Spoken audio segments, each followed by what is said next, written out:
ಜನನಿ news ಚಾನೆಲ್ಗೆ like ಮಾಡಿ, subscribe ಮಾಡಿ, ಶೇರ್ ಮಾಡುವ ಮೂಲಕ ನಮ್ಮ ಚಾನೆಲ್ಗೆ ಸಹಕರಿಸಿ. ಹೆಚ್ಚಿನ ಮಾಹಿತಿಗಾಗಿ ಸಂಪರ್ಕಿಸಿ ಹರಿಚಿನ್ ಮೇಡಮ್ ರವರ ಮಾರ್ಗದರ್ಶನ ಸೂಚಿ ಮತ್ತು ಅವರ ಕೊಡುಗೆ ಈ ಒಂದು ಮಹದೇವಪುರ ಗ್ರಾಮಸ್ಥರ ಬಡ ವಿದ್ಯಾರ್ಥಿಗಳಿಗೆ ಬಹಳ ಅಮೂಲ್ಯವಾದದ್ದು.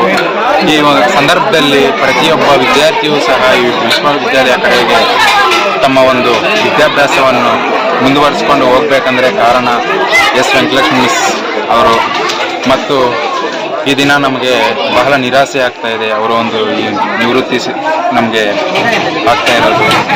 ಅವರಿಗೆ ಭಗವಂತ ಒಳ್ಳೆ ಆಯುಷ್ಯ, ಆರೋಗ್ಯ, ಭಾಗ್ಯ ಕೊಟ್ಟು ಕಾಪಾಡಲಿ ಎಂದು ಕಳಕಳಿಯಾಗಿ ನಾನು ಮನವಿ ಮಾಡ್ಕೊಳ್ತೇನೆ. ಹಳೆ ವಿದ್ಯಾರ್ಥಿಗಳು ತುಂಬಾ ಚೆನ್ನಾಗಿ ಓದಿದ್ದಾರೆ, ಮತ್ತೆ ಅವರು ಒಳ್ಳೆ ಒಳ್ಳೆ ಕಂಪನಿನಲ್ಲಿ ಕೆಲಸ ಮಾಡ್ತಾ ಇದ್ದಾರೆ.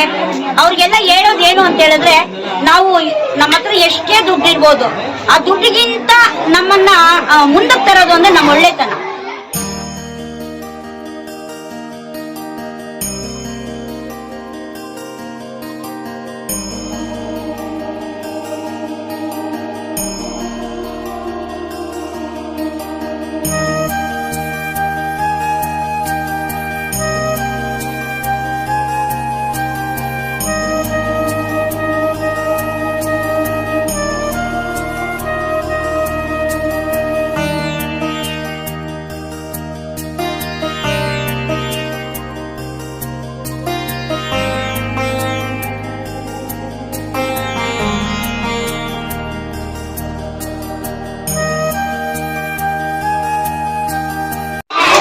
ವೆಂಕಟಲಕ್ಷ್ಮಿ ಮಿಸ್ನವರ ವಯೋನಿವೃತ್ತಿ ಕಾರ್ಯಕ್ರಮವನ್ನು ಮಹದೇವಪುರ ಗ್ರಾಮದಲ್ಲಿ ಹಮ್ಮಿಕೊಳ್ಳಲಾಯಿತು. ಈ ಸಂದರ್ಭದಲ್ಲಿ ಮಹದೇವಪುರ ಗ್ರಾಮಸ್ಥರು ಹಾಗೂ SDMC ಸದಸ್ಯರು ಹಾಗೂ ಹಳೆಯ ವಿದ್ಯಾರ್ಥಿಗಳು ಈ ಒಂದು ಕಾರ್ಯಕ್ರಮವನ್ನು ನಡೆಸಿಕೊಳ್ಳಲಾಯಿತು. ಕಾರ್ಯಕ್ರಮ ಸುದೀರ್ಘವಾಗಿ ನಡೆಯೋಕ್ಕೆ ಕಾರಣ ಎಲ್ಲ ಈ ಸಿಬ್ಬಂದಿ ವರ್ಗದ ಶಿಕ್ಷಕರು ಮತ್ತು ಹಳೆಯ ವಿದ್ಯಾರ್ಥಿಗಳು ಮತ್ತು ಈ ಒಂದು ಗ್ರಾಮದ ಜನತೆ ನಮಗೆ ಪ್ರೋತ್ಸಾಹ ನೀಡಲಾಯಿತು. ಅದಕ್ಕೆ ಈ ಒಂದು ಕಾರ್ಯಕ್ರಮ ಸುದೀರ್ಘವಾಗಿ ನಡೆಯಿತು. ಇದರಲ್ಲಿ ಬ್ಯಾಚ್ ಅನ್ನೋದು ಯಾವುದು, ಆ ಒಳ್ಳೆತನ ಮತ್ತೆ ಪ್ರಾಮಾಣಿಕತನ, ಈ ಎರಡು ನಮ್ಮಲ್ಲಿ ಇರಬೇಕು. ನಾವು ದುಡ್ಡಿನ ಆಸೆಗಾಗಿ ಅಪ್ರಾಮಾಣಿಕವಾಗಿ ನಡ್ಕೋಬಾರ್ದು. ಪ್ರಾಮಾಣಿಕರಾಗಿದ್ದಾಗ ನಾವು ಎತ್ತೆತ್ತರ ಶಿಖರಕ್ಕೆ ಹೋಗ್ತೀವಿ. ನಾನು ಪ್ರತಿ ಮಗುಗೂ ಹೇಳೋದೇನು ಅಂದ್ರೆ, ಒಳ್ಳೆ ವಿದ್ಯಾವಂತರಾಗಿ ಮತ್ತೆ ಒಳ್ಳೆ ನಡತೆಯನ್ನ ಬೆಳೆಸ್ಕೊಳ್ಳಿ, ಮತ್ತೆ ಪ್ರಾಮಾಣಿಕವಾದ ಜೀವನವನ್ನ ಮಾಡಿ. ಎಲ್ಲರೂ ಪ್ರಾಮಾಣಿಕವಾಗಿರ್ಬೋದು. ನಾವು ಭಾರತ ದೇಶದಲ್ಲಿ ಹುಟ್ಟಿದಕ್ಕೆ ಈ ಭಾರತದ ಸಂಸ್ಕೃತಿಯನ್ನ ಬೇರೆ ದೇಶದವರೆಲ್ಲ ಮೆಚ್ಚಿ ನಮಗೆ ಶಬಾಷ್ ಅನ್ಬೇಕು. ಆ ರೀತಿಯಾಗಿ ನಾವು ಬದುಕಬೇಕು ಅಂತ ನಮ್ಮ ಮಕ್ಕಳಿಗೆ ಎಲ್ಲರಿಗೂ ಹೇಳ್ತಾ ಇದ್ದೀನಿ. ನಿಮ್ಮ ಮನೆಯನ್ನು ಪ್ರೀತಿಸಿ, ನಿಮ್ಮ ಊರನ್ನು ಪ್ರೀತಿಸಿ, ನಂತರ ನಿಮ್ಮ ದೇಶವನ್ನ ಪ್ರೀತಿಸಿ. ಈ ದೇಶಕ್ಕಾಗಿ ನೀವು ನಮ್ಮ ಪ್ರಾಣ ಓದೋ ಚಿಂತೆ ಇಲ್ಲ, ಅದಕ್ಕಾಗಿ ಇದೇ ದೇಶಕ್ಕಾಗಿ ಮಡಿ ಅಂತ ನಾನು ಪ್ರತಿಯೊಬ್ಬ ಮಗುಗೂ ಹೇಳ್ತಾ ಇದ್ದೀನಿ. ಅವ್ರು ಹಾಗೆ ಬದುಕಬೇಕು ಅಂತಾನೂ ಹೇಳ್ತಾ ಇದ್ದೀನಿ.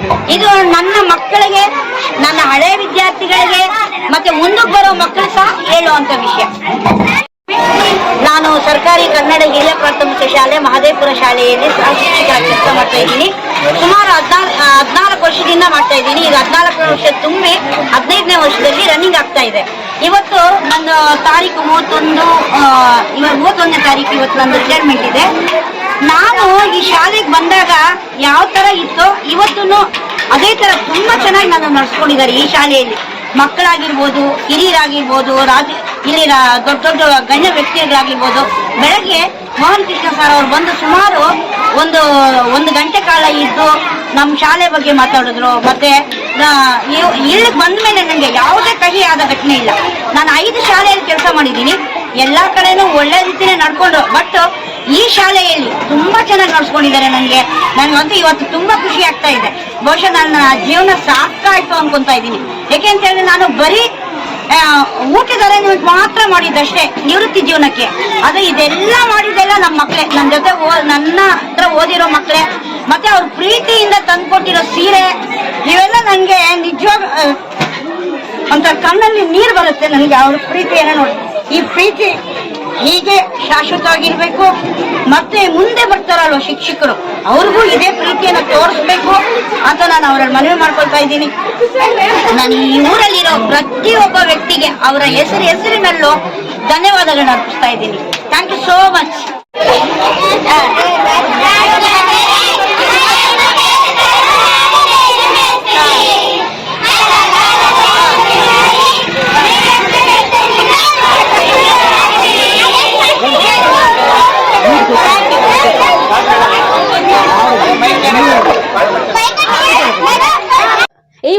ಮಾಹಿತಿ ನಿಮಗೆ ಇಷ್ಟ ಆದಲ್ಲಿ ದಯವಿಟ್ಟು ಲೈಕ್ ಮಾಡಿ, ಶೇರ್ ಮಾಡಿ, ಕಾಮೆಂಟ್ ಮಾಡಿ. ಮುಂದಿನ ವಿಡಿಯೋ ನೋಟಿಫಿಕೇಶನ್ ನಿಮಗೆ ಬರಬೇಕು ಅಂದ್ರೆ ಬೆಲ್